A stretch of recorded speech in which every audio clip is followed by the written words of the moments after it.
नमस्कार,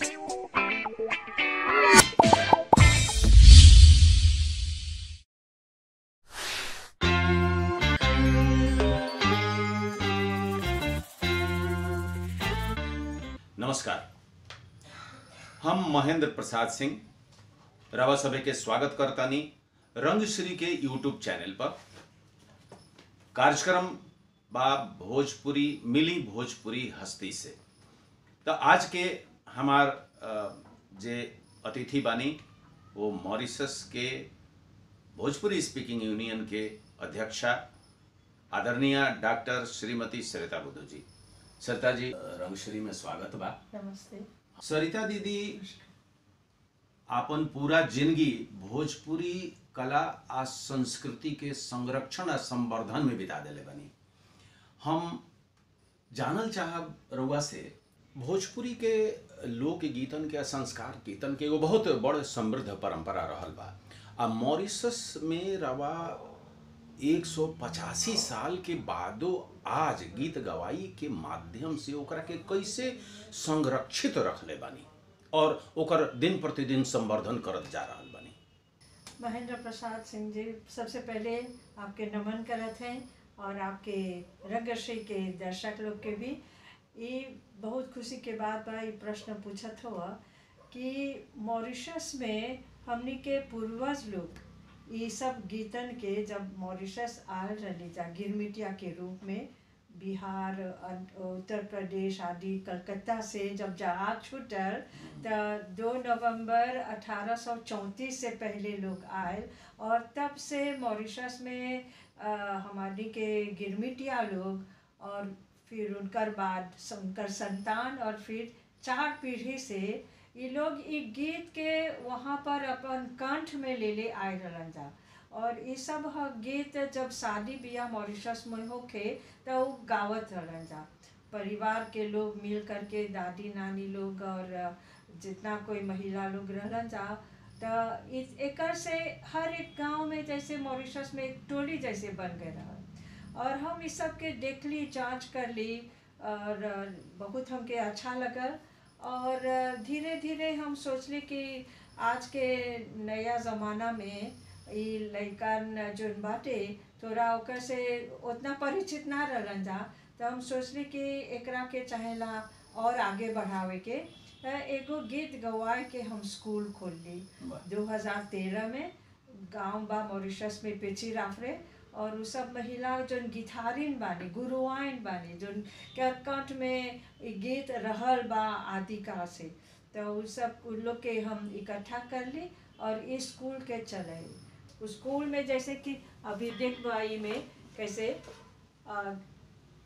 नृत्य हो रहल बा, नाच रहल बा। हाँ, लड़का लोग अपन स्मार्टफोन पर आजकल गीत के लिख के, पुरानिया लोग कॉपी में लिख के और जवान लोग लड़का लोग अपन फोन में लिख करके ये सब गीत के सीखत हो जा। लेकिन ये बाटे कि हमने बोली ला जा पुरानिया लोग बिना कॉपी के गावत रह जा, तो ये लोग सीख करके कंठस्थ करके वो गीत प्रस्तुत करी ला जा और अनेक कार्यक्रम कर ली जा।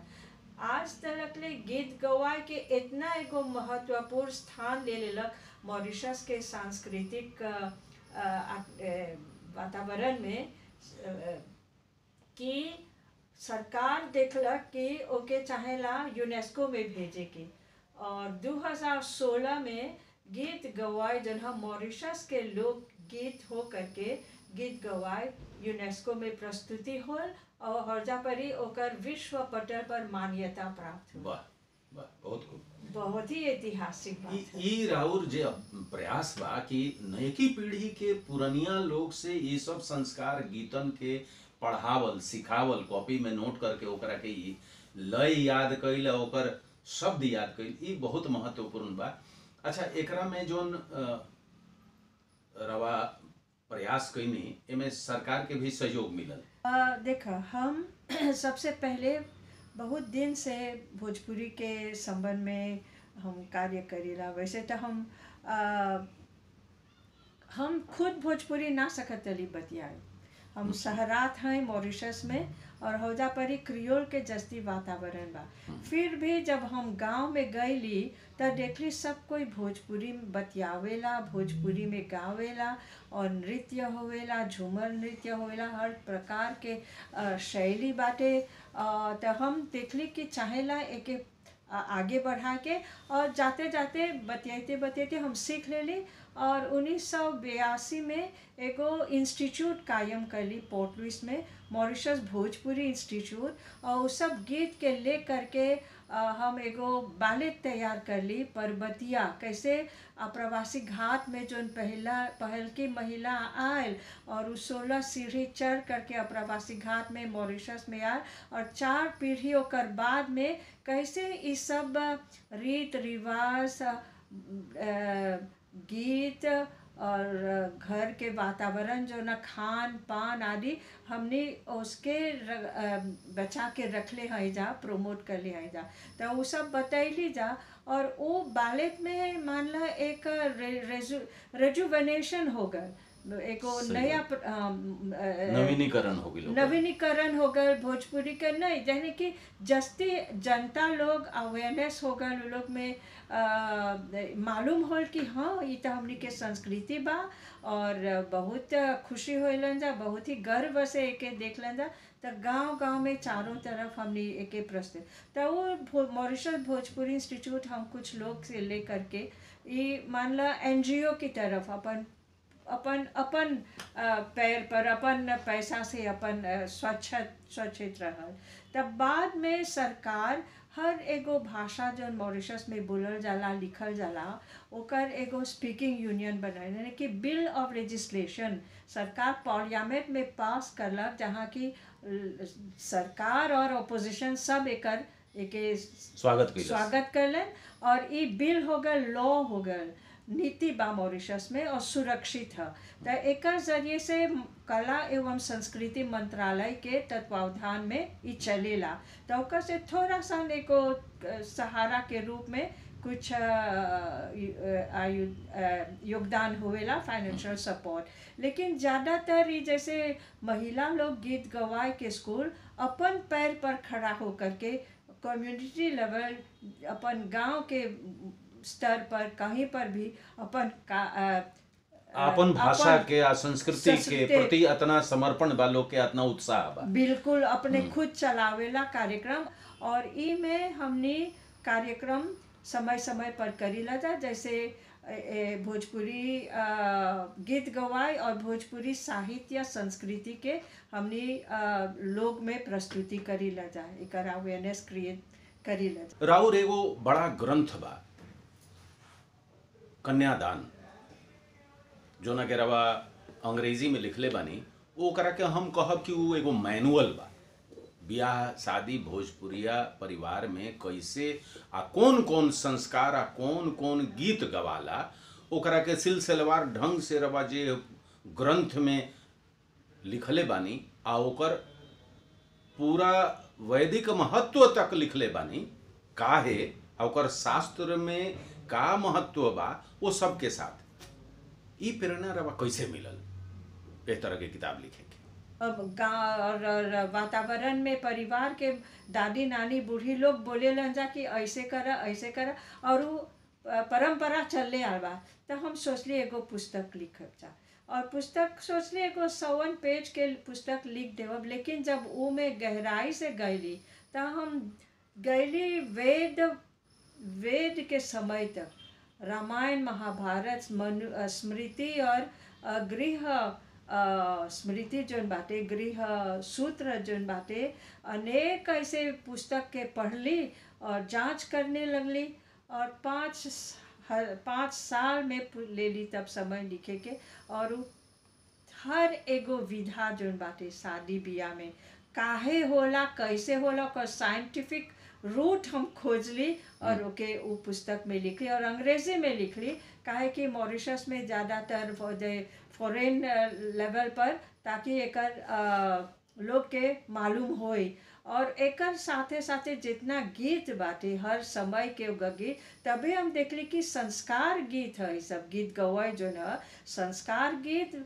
और वैदिक ऋग्वेद के समय से जाला, जहाँ पर कहल जाला कि 4 गो विवाहित महिला वो अपन नृत्य करेला और गीत गावेला, वीणा बजावत रहलन जा उस समय पर।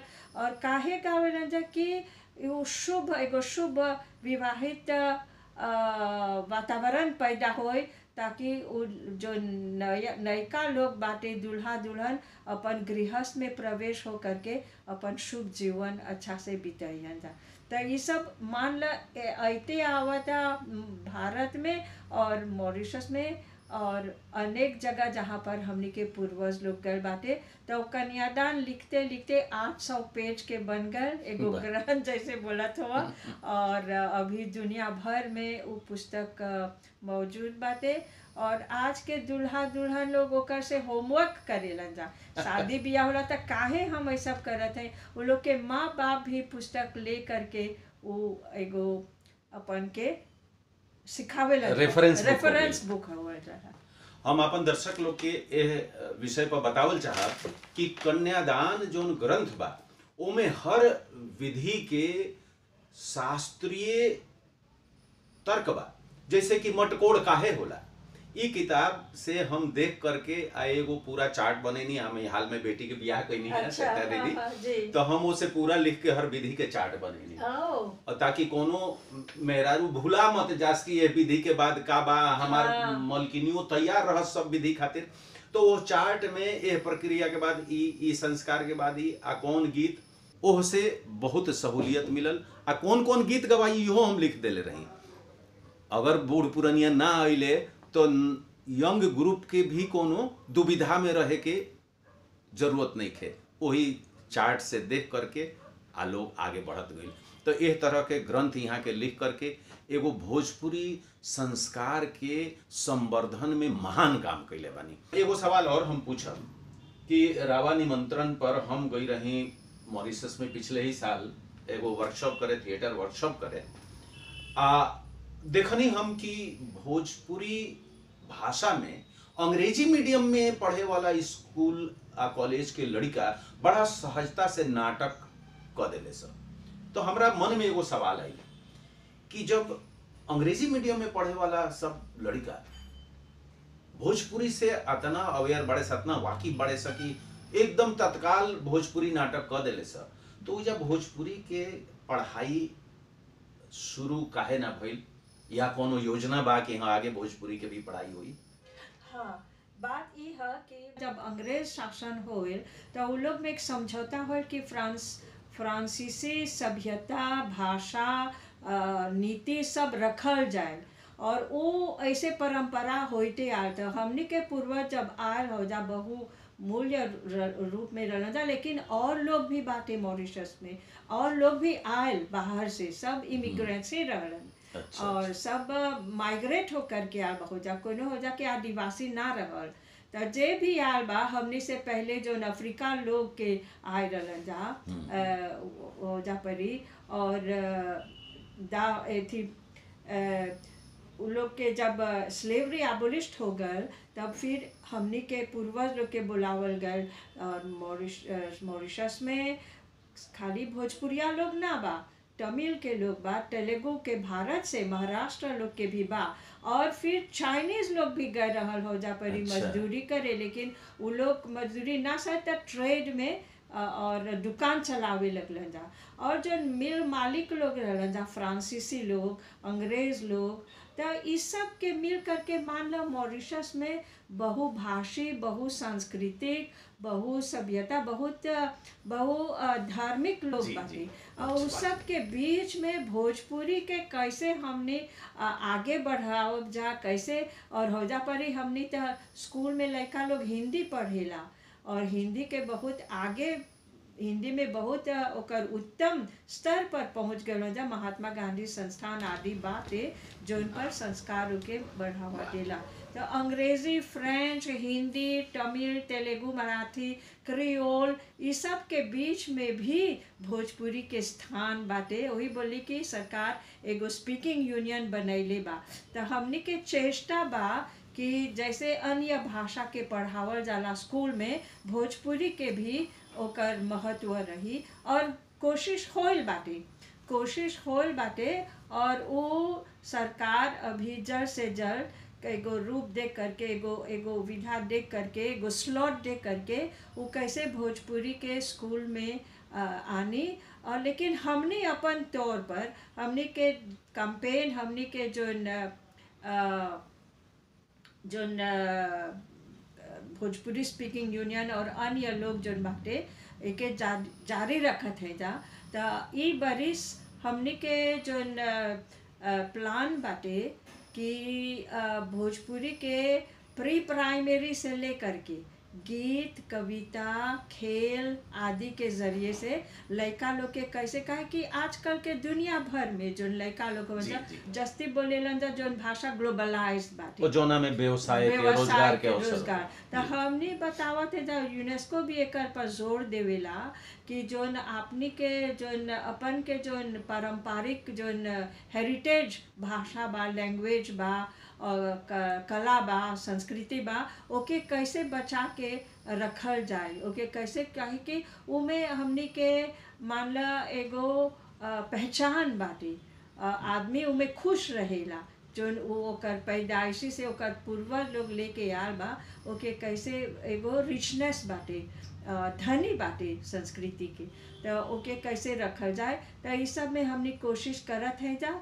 और ये बाटे कि प्री प्राइमरी से माध्यमिक, प्राथमिक और यूनिवर्सिटी तक कैसे लड़का लोग में एकर में एगो वो लोग में एगो अपन भाषा संस्कृति के प्रति एगो गर्व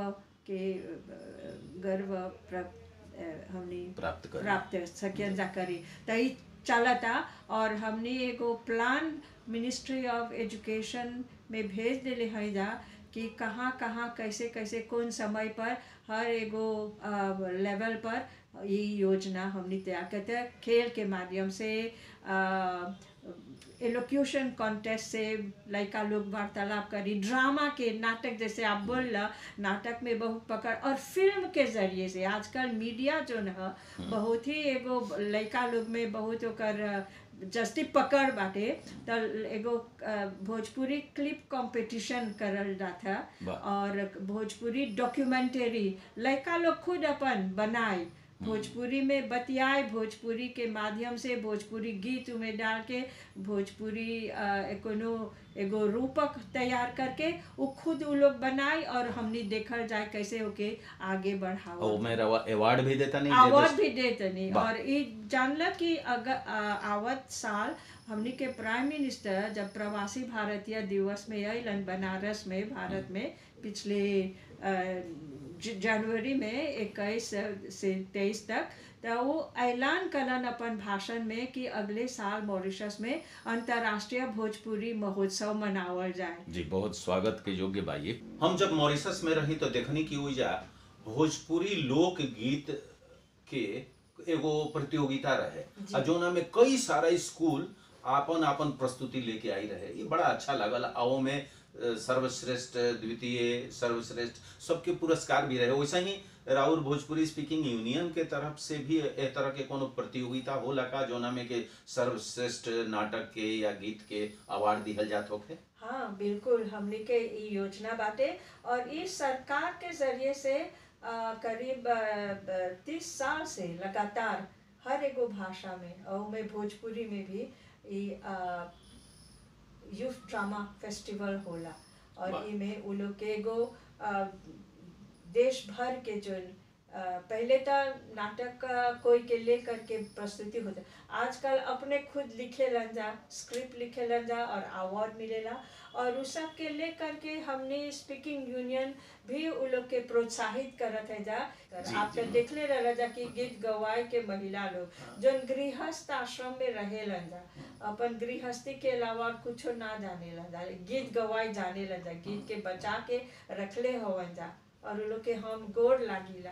वो महिला लोग जेकर ड्रामा कबो ना कर ले बाटे, लेकिन आपके तैयारी में, आपके वर्कशॉप में, आपके कार्यशाला में कैसे अपन प्रस्तुतिकरण करन जा। आजकल तो वो लोग भी नाटक में भाग लेवत हुआ जा, और जैसे स्ट्रीट प्ले जैसे बोली जा, वो करत हुआ जा। एक और पृष्ठभूमि हम बता दें, सरिता दीदी जब हमारा के पिछला साल नाटक कार्यशाला खातिर वहाँ ले भी रही, तो वहाँ एगो चंपारण सत्याग्रह नाटक भी रहे, जोना में वहाँ के राष्ट्रपति और कला संस्कृति मंत्री सब लोग रहे, इंडिया के हाई कमिश्नर सब लोग उपस्थित रहे। गीत गवाई टीम, ओइजा के 2 सशक्त नाटक टीम मिल करके और एक नाटक प्रस्तुत कइल, अद्भुत नाटक प्रस्तुत कइल, और में 40 पात्र मंच पर अइले। ओकरे पृष्ठभूमि में यहाँ के बात कईनी। अंत में हम रवा से आग्रह करब कि राउर जीवन भोजपुरिया आ भोजपुरी के प्रचार प्रसार में जे आपन जीवन लगैले बा, आपन जिंदगी लगैले बा, ओकरा खातिर रवा प्रेरणा के स्रोत बानी। हमनी के भोजपुरिया समाज खातिर रवा का संदेश देल चाह? भोजपुरिया समाज खुद ही में ओकर संदेश बाटे। हैजा परी भी बहुत समाज अपन चेष्टा करता भोजपुरी के आगे बढ़ावे के, महत्व देवे के। भोजपुरी हमनी के संस्कार है, भोजपुरी में हमनी के रहन सहन के बात है। चाहे आप कोनो भी बढ़ करके अंग्रेजी, फ्रेंच, जर्मन सीख अपन लड़का के प्रोफेशनल बनावे, डॉक्टर या इंजीनियर, और भारत से बाहर भेज, जैसे हमनी मॉरिशस में भी। लेकिन फिर भी हमनी के जड़ जोन है, हमनी के जड़, हमनी के अपनापन जोन है, हमनी के भोजपुरी भाषा, संस्कृति, सभ्यता में बाटे, और हमनी के पहचान बा में, और हमनी के इज्जत बा हमनी के। तब न यूनेस्को हर एगो भाषा खातिर, हर एगो देश में के बोलेला कि अपन भाषा, अपन संस्कृति के बचा के रख। हम अपन एगो अनुभव बतावल चाहतनी। हमरा बड़ा खुशी भइल जब हम भोजपुरी स्पीकिंग यूनियन के कार्यालय में बैठा रही, तो कुछ वहाँ के किताब, कुछ पत्रिका के हम देखत रही, और एगो तेलुगु भाषी अइले जे गोपियों के कुछ कार्यक्रम करत रहन। हमारा बुझात रहे भारत के अलग अलग कोना से लोग गइल, तमिल, तेलुगु, मलयालम, आ ई सब लोग उजा भोजपुरी सीख गए। ये देख के वैसे ही अचरज भइल जैसे हम कोनो सरदार जी के, या कोनो केरला के, या कोनो साउथ इंडियन के आपन शहर में, आरा में, छपरा में, बलिया में, या औद्योगिक क्षेत्र बोकारो आ धनबाद जैसन जगह में भोजपुरी बोलत सुनीला तो आश्चर्य होला। वैसे ही हमरा लागल मॉरिशस में। तो एक और चीज देखनी, जब हम भोजपुरी स्पीकिंग यूनियन के कार्यालय में बैठा रही, कि लिटरेचर बनल रहे लइकन के भोजपुरी सिखावे खातिर। नई की पीढ़ी के छोट छोट लड़का भोजपुरी सीखी हैं, एकरा खातिर किताब बनल बा। तो हम पूछल चाहब सरिता दीदी कि ई किताब रवा कैसे बनवैनी, आ कौन कौन से लिटरेचर बनल बा? अब देख, ये पुस्तक जैसे बा भोजपुरी सीख, ये बहुत ही जैसे कि पढ़ाई के जो